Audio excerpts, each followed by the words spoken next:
ایک حدیث میرا دل کرتا ہے آپ کو یاد ہو جائے، مستدرک للحاکم میں حدیث ہے۔ حضرت انس بن مالک رضی اللہ تعالیٰ عنہ فرماتے ہیں ایک بھائی حضور کی بارگاہ میں بیٹھا رہتا تھا، نکما نہیں تھا، شارحین حدیث کہتے ہیں کہ کسی مجبوری سے وہ کام نہیں کر پاتا تھا، یا کرتا تھا تو کام آگے نہیں چل پاتا تھا، ذہنی صلاحیت ہی شاید زیادہ نہیں تھی۔ یہ حدیث مشکات میں بھی موجود ہے، مستدرک للحاکم میں بھی موجود ہے۔ حضرت انس بن مالک رضی اللہ تعالیٰ عنہ فرماتے ہیں وہ حضور کی بارگاہ ناز میں بیٹھا رہتا تھا، اس کے بھائی نے آ کے شکایت کی،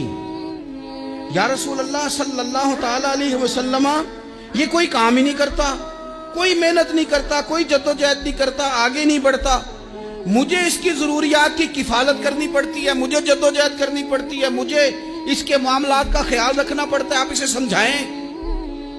تو حضور نے بہت سارے لوگوں کو سمجھایا جو کام نہیں کرتے تھے۔ ہمیں سیاستہ میں وہ حدیث بھی ملتی ہے جس بندے کو نبی پاک صلی اللہ علیہ وسلم نے کہا تھا کہ تیرے پاس جو بھی گھر میں ہے لا، تو وہ پیالہ اور کمبل لائے تھے، حضور نے بیچ کے کہا تھا جا کلاڑا خرید کے لا اور لکڑیاں کاٹ کے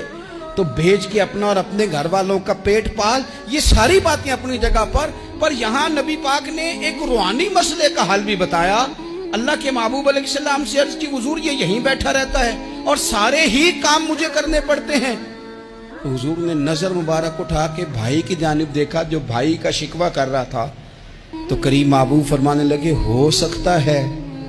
یہ جملے میرے محبوب کے، ان کو کہیں لکھنا، ان کی مٹھاس دیکھو، ان کا حسن دیکھو، اور بھائیوں کی محبت کے بیچ جو رسول پاک پیوند لگا رہے ہیں اور جوڑ رہے ہیں، اور جس انداز میں بھائی کو بھائی سے ملا رہے ہیں، اس لہجے کے حسن کی مٹھاس کو بھی ذرا چکھ کے دیکھو۔ حضور فرمانے لگے ہو سکتا ہے رب تمہیں جو رزق دے رہا ہے وہ اسی بھائی کی وجہ سے دے رہا ہے۔ بھائی پائیاں دے ویری ہوندے تے بھائی ہی پائیاں دیاں باواں، او بھائی ہو سکتا ہے اس کی وجہ سے تجھے مل رہا ہو، اس کی وجہ سے۔ وہ دروازے نہ بند کریں جن دروازوں کی برکت سے روزی آتی ہے، کبھی بھی وہ کام نہ کریں جن کاموں کی اگر آپ کو کل تک برکت تھی، کل تک کام ٹھیک چل رہا تھا، کل تک نظام بہتر تھا، اور آج آپ کو محسوس ہوتا ہے کہ کہیں کمزوری آ گئی ہے، کہیں حالات اس طرح کے نہیں رہے، تو پھر آپ غور کریں کہیں ایسا تو نہیں کسی غریب کا آپ کے گھر سے رزق جاتا تھا اور آپ نے بند کر دیا، کسی کی مدد ہوتی تھی آپ نے بند کر دی، کسی کے ساتھ شفقت ہوتی تھی آپ نے بند کر دی، کوئی شخص آپ کی وجہ سے تسلی میں تھا اور پھر آپ نے اسے تکلیف میں ڈال دیا۔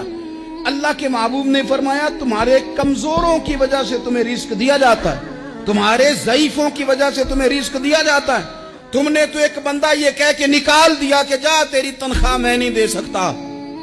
لیکن کیا پتا کہ اس کی تنخواہ کی وجہ سے ہی باقی سارا کچھ بھی آتا ہو، کیا پتا کہ اسی کے سبب سے اللہ انعام فرماتا ہو۔ لہٰذا ان روحانی مسائل کا بھی تھوڑا سا خیال کریں۔